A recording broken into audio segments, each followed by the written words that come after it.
আসসালামু আলাইকুম। প্রিয় দর্শক, আমাদের জাতীয় নির্বাচন যতই এগিয়ে আসছে, আর মাত্র 1 মাস আছে। আজকে জানুয়ারি 12 তারিখ, ফেব্রুয়ারি 12 তারিখে নির্বাচন হবে। এই 1 মাস আগে এসে আমরা নির্বাচন নিয়ে নানা ধরনের দৃশ্য দেখছি। কেউ বলছেন নির্বাচনের যে উত্তাপ, সেই উত্তাপটা তারা টের পাচ্ছেন না। আবার কেউ বলছেন যে নির্বাচন নিয়ে এরই মধ্যে ষড়যন্ত্র শুরু হয়ে গেছে। আপনারা কোনো ষড়যন্ত্র দেখছেন কিনা আমি বলতে পারবো না। আমি নিজে মাঝে মাঝে মনে হয় দেখছি, আর মাঝে মাঝে মনে হয় নির্বাচন বোধহয় হয়ে যাবে। আমি দু একটা ঘটনা বলি, তাহলে বিষয়টা আপনাদের কাছে ক্লিয়ার হবে। এবারে নির্বাচন কিন্তু আগের যে কোনো নির্বাচনের চেয়ে একটা ভিন্ন নির্বাচন। ভিন্ন এই কারণে যে আওয়ামী লীগ নির্বাচনে নেই, এটাই যে কারণ তা কিন্তু নয়। এটা একটা বড় কারণ, কিন্তু অন্য একটা কারণ। সেই কারণটা হলো এবার আসলে একটা নির্বাচনের দিনেই দুটো নির্বাচন হবে, দুটো ভোট হবে। আরেকটা ভোট কি হবে? ওটা হলো গণভোট হবে। সরকার একটা গণভোটের আয়োজন করেছে, জুলাই সনদ নিয়ে গণভোট। আপনি জুলাই সনদকে সমর্থন করেন কি করেন না, এটা নিয়ে গণভোট। এখন জুলাই সনদটা কি? জুলাই সনদ কি একটা বিষয় নাকি অনেকগুলি বিষয়? আমি যদি বলি আমি জুলাই সনদকে সমর্থন করি, তাহলে আমি কি কি পাবো তা কি আপনি জানেন? জানেন না, জানা সম্ভব না আসলে। কারণ ডিটেল জানাটা কারো পক্ষেই এতগুলি বিষয়, এতগুলি পয়েন্ট জানা সম্ভব না। আমি এই জন্যই ঠিক করেছি জুলাই সনদের বিষয়টা নিয়ে আমি কাল পরশু একটা ডিটেল অনুষ্ঠান করব, যে জুলাই সনদে আসলে কি আছে। কারণ অনেক ব্যক্তিকে আমি দেখছি যে যারা নাকি জুলাই সনদ করলে কি পাবেন, এটা পাবেন, ওটা পাবেন, ওটা পাবেন, কিন্তু ওইটা পেতে যে আর কি কি পাবো সেটা নিয়ে আলোচনা করছি না। একটা তার মতো করে সে আলোচনা করছি, কাজে আমিও আমার মতো করে করবো, কিন্তু তবু সেই বিষয়টা নিয়ে আরেকটু ডিটেল আমি আপনাদের সঙ্গে কালকে আলাপ করব। কিন্তু এখন আমি জাস্ট একটু টাচ করে যাবো এই কারণে যে জুলাই সনদটা কিন্তু একটা বড় ইস্যু।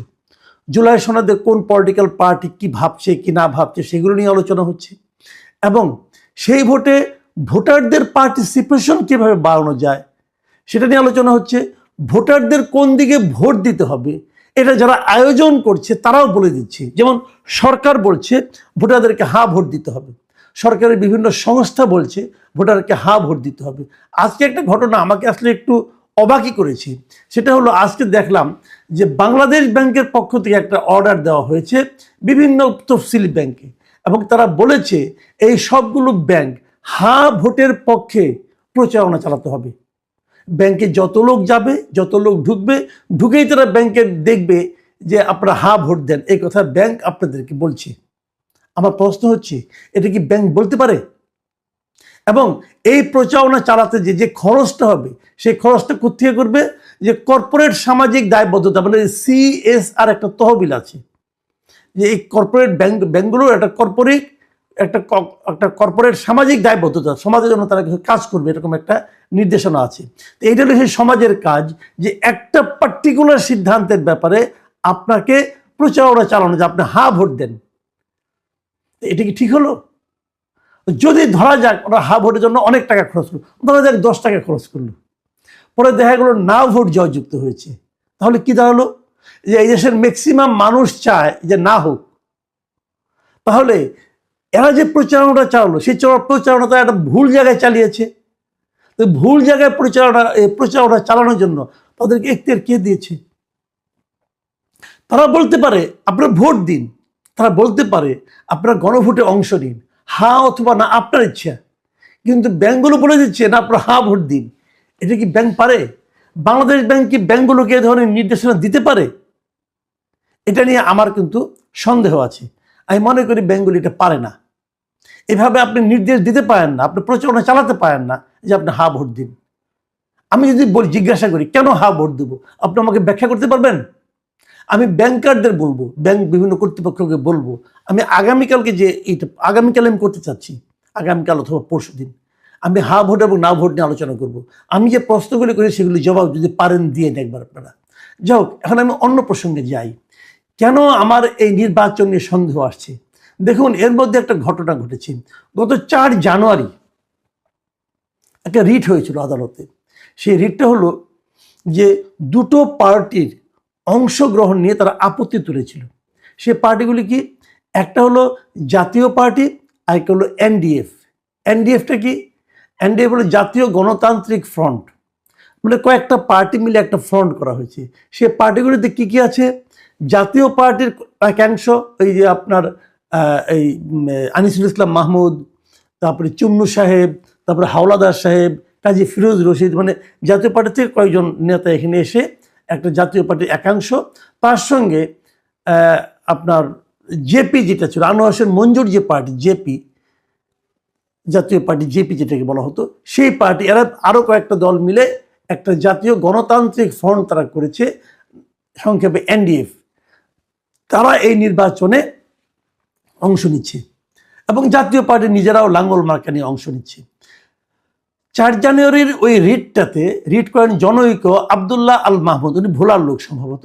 উনি রিট করে এবং উনি রিটে নিজেকে জুলাই গণ অভ্যুত্থানে অংশগ্রহণকারী ও সক্রিয় ভূমিকা পালনকারী হিসেবে নিজেকে উল্লেখ করেন এবং উল্লেখ করে উনি এই রিটটা করেন যে এই বক্তব্য যে সরকার 12ই মে তারিখে যে প্রজ্ঞাপনটা জারি করেছিল 2025-এর 12 মে, সেখানে সেই প্রজ্ঞাপনে বলা হয়েছিল যে আওয়ামী লীগ এর সব অঙ্গ সংগঠন, সহযোগী সংগঠন, ভ্রাতৃপ্রতিম সংগঠন, এদের আন্তর্জাতিক অপরাধ ট্রাইব্যুনালে বিচার কাজ সম্পন্ন না হওয়া পর্যন্ত তাদের যাবতীয় রাজনৈতিক কর্মকাণ্ড স্থগিত করা হয়েছিল। এবং এই যে স্থগিতাদেশ ছিল, সেই কারণেই কিন্তু আওয়ামী লীগ এই নির্বাচনে অংশগ্রহণ করতে পারছে না। রিটে ওনারা বলেছেন যে যদি আওয়ামী লীগ নির্বাচনে অংশগ্রহণ করতে না পারে, তাহলে এই দলগুলোর নির্বাচনে অংশগ্রহণ করতে দেওয়া উচিত নয়। এবং তারা বলতে চেয়েছিল যে এই দলগুলো আসলে আওয়ামী লীগেরই সহযোগী সংগঠন অথবা ভ্রাতৃপ্রতিম সংগঠন। এই হলো তাদের যুক্তি। এই যুক্তি নিয়ে তারা উচ্চ আদালতে গিয়েছিল এবং আদালতে যাওয়ার পর আদালত কিন্তু এই এই যে রিট আবেদন ছিল, সেই আবেদনটা নিয়ে তারা আলোচনা করেছে এবং তারা একটা রুল দিয়েছে। রুলটা দিয়েছে তারা কাদেরকে? যে সরকারকে, নির্বাচন কমিশনকে, সবাইকে বলছে যে তারা কেন নির্বাচন অংশগ্রহণ করতে পারবে না অথবা পারবে, এই ব্যাপারে যেন তাদেরকে 2 সপ্তাহের মধ্যে একটা জবাব দেয়। আদালত এই জবাবটা চেয়েছে কার কাছে? চেয়েছে নির্বাচন কমিশন, সরকার, এনডিএফ এবং জাতীয় পার্টির কাছে। এবং সেই সঙ্গে বলতে চেয়েছে যে তাদের মনোনয়নপত্র কেন বাতিল করা হবে না সেটাও যেন জানানো হয়। এই আদালত রুলটা দিয়েছে গতকালকে, মানে 11ই জানুয়ারি। এখন 11 জানুয়ারি যদি এই রুলটা দিয়ে থাকে, 2 সপ্তাহ মানে 11 থেকে আরও আপনি 14 দিন যোগ করেন, তাহলে 25 তারিখের মধ্যে জবাব দিতে বলা হয়েছে। ধরলাম 25 তারিখে তারা জবাব দিল। জবাব দেওয়ার পর আদালত যদি বলে তাদের বাতিল করতে হবে। কিন্তু এরই মধ্যে এই জাতীয় পার্টি এবং এনডিএফ তারা তো তাদের মনোনয়নপত্র ঘোষণা করেছে এবং নির্বাচন কমিশন সেই মনোনয়নপত্র গ্রহণও করেছে, বাতিল কিন্তু করেনি অনেকেরটাই।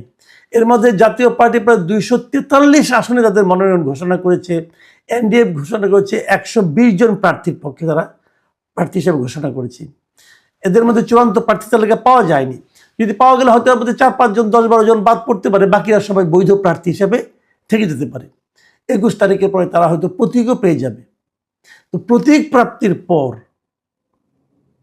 যদি হাইকোর্ট বলে না এদের মনোনয়ন বৈধ নয় অথবা এদের নির্বাচন করতে দেওয়া উচিত না, তাহলে নির্বাচনটার মধ্যে কি একটা অচল অবস্থা তৈরি হবে না? তখন যদি তারা বলার পর যদি আবার এই লোকগুলি আবার আপিল করে এবং সেখানে যদি তারা এই নিষ্পত্তি না হওয়া পর্যন্ত স্থগিতাদেশ চায়, তাহলে তো পুরো নির্বাচনটাই তো একটা ঝামেলা পড়ে যেতে পারে। নির্বাচন তো স্থগিত হয়ে যেতে পারে। যতদিন এই সমস্যার সমাধান না হবে ততদিন নির্বাচন স্থগিত হতেও পারে। আমি জানি না কি হবে, আদালতের কথা তো বলতে পারবো না। তার মানে এই বিষয়গুলো নিয়ে কিন্তু এক ধরনের আলোচনা হচ্ছে। ইন্টারেস্টিং বিষয় হলো এই যে মামলাটা, এই যে হাইকোর্টের কাছে যে রুল চাওয়া, এটা পক্ষে, এই রিটের পক্ষে আইনজীবী কে ছিলেন? আইনজীবীকে আপনারা মোটামুটি সবাই চেনেন। এই কারণে উনি একজন জামাতের, ওনার নাম হলো ASM শাহরিয়ার কবির। উনি নিজেকে জামাতের লোক হিসেবেই বলেন এবং উনি এমনও বলেছেন যে জামাতে ভোট দিলে নাকি বেহেশত পাওয়া যাবে, এই ধরনের কথা উনি বলেছেন। এবং জামাত কত ভালো দল এ সংক্রান্ত তার একদম স্পষ্ট উচ্চারণ, অনেক ভাষণ আছে। তো জামাতের একজন আইনজীবী উনি এই মামলা করছেন এবং রুল পেয়েছেন। উনি বলেছেন আমরা যেভাবে চেয়েছি সেভাবেই রুল পেয়েছি। তো তার মানে উনি যা চাচ্ছিলেন তাই পেয়েছেন। এখন তাহলে যে নির্বাচন যদি আইনগতভাবে চলতে থাকে কি হবে আমি যদিও জানি না, তবু আমি ধারণা করি, আমি হাইপোথেটিক্যালি বলছি আর কি। ধরা যাক নির্বাচনটা স্থগিত হয়ে গেল, তাহলে তো ওনার কি তাহলে খুশি হওয়ার ব্যাপার আছে? ওনারও তো পার্টি আছে যারা নির্বাচন করছে। তাহলে এতদিন ধরে যে আলোচনা হচ্ছিল যে জামাত কোনো না কোনোভাবে নির্বাচনটা থামিয়ে দিতে চায়, নির্বাচনটা স্থগিত করতে চায়, তাদের আরও সময় দরকার এই ধরনের চায়, সেই ধারণাটাই কি মোটামুটি এক ধরনের বাস্তবতা পেতে যাচ্ছে? এই বিষয়গুলো কিন্তু সামনে আসছে। কিভাবে নির্বাচন হবে হবে না, এবং নির্বাচন আদৌ হবে কিনা, অথবা নির্বাচন আরও পিছিয়ে যাবে কিনা, এই প্রসঙ্গগুলি এখন নির্বাচনের যখন মাত্র আর 1 মাস বাকি আছে তখন কিন্তু আলোচনায় আসছে। প্রিয় দর্শক, এটা কিন্তু একটা আলোচনার বিষয়, আসলে আলোচনার বিষয় যে আসলে কি হতে যাচ্ছে। হবে নির্বাচন, নির্বাচন কিভাবে হবে, নির্বাচনের ফল কি হবে, কারা প্রতিদ্বন্দ্বিতা করবে, কারা ভালো করবে, কারা মন্দ করবে, সেই আলোচনাগুলি যেন এখনো ধীরে ধীরে একটু যেন আসতে শোনা যাচ্ছে। তার চেয়ে বড়ভাবে আলোচনা আসছে যে নির্বাচনটা আসলে কিভাবে হবে এবং এই নির্বাচন কি আদৌ হতে পারবে, জাতীয় পার্টি কি এই নির্বাচনে অংশ নিতে পারবে, অথবা এনডিএফ কি নির্বাচনে অংশ নিতে পারবে। যদি না পারে, তাহলে আগেই বলতেন। প্রার্থী ঘোষণা করার পর তারপর কি এই ধরনের আদালতের মাধ্যমে নির্বাচনের উপর কোনো ধরনের স্থগিতাদেশ আসতে পারে? এর সব কিছুই হতে পারে, আবার হয়তো কোনোটাই নাও হতে পারে, কিন্তু সুনিশ্চিতভাবে এখনই কিছু বলা যাচ্ছে না। নির্বাচনে 1 মাস আছে, কিন্তু অনিশ্চয়তা যেন এখনো থেকে যাচ্ছে। আর তার সঙ্গে প্রথমবারের মতো এই জাতি দেখতে যাচ্ছে যে একই সঙ্গে 2টি নির্বাচন। আপনি কাকে নির্বাচিত করবেন তা যেমন বলবেন, পাশাপাশি জুলাই সনদ মানে পাস হবে কি হবে না সেটা আপনাকে জানাতে হবে। আর জুলাই সনদ কি কিছুই জানি না। যত ভোটার আছে আপনার আশেপাশে র্যান্ডমলি আপনি জিজ্ঞাসা করেন, ভাই জুলাই সনদ বুঝেন? বলবে যে বুঝি না। যে জিনিসটা আপনি বোঝেন না তার জন্য সরকার কাছা বেঁধে নেমে গেছেন সেইটার পক্ষে ভোট দেন। কি হবে জানি না। প্রিয় দর্শক, এখন এ পর্যন্তই। আপনারা ভালো থাকবেন, নির্বাচন নিয়ে আরও চিন্তা ভাবনা করবেন, নির্বাচনের ব্যাপারে স্পষ্ট ধারণা পাওয়ার চেষ্টা করবেন।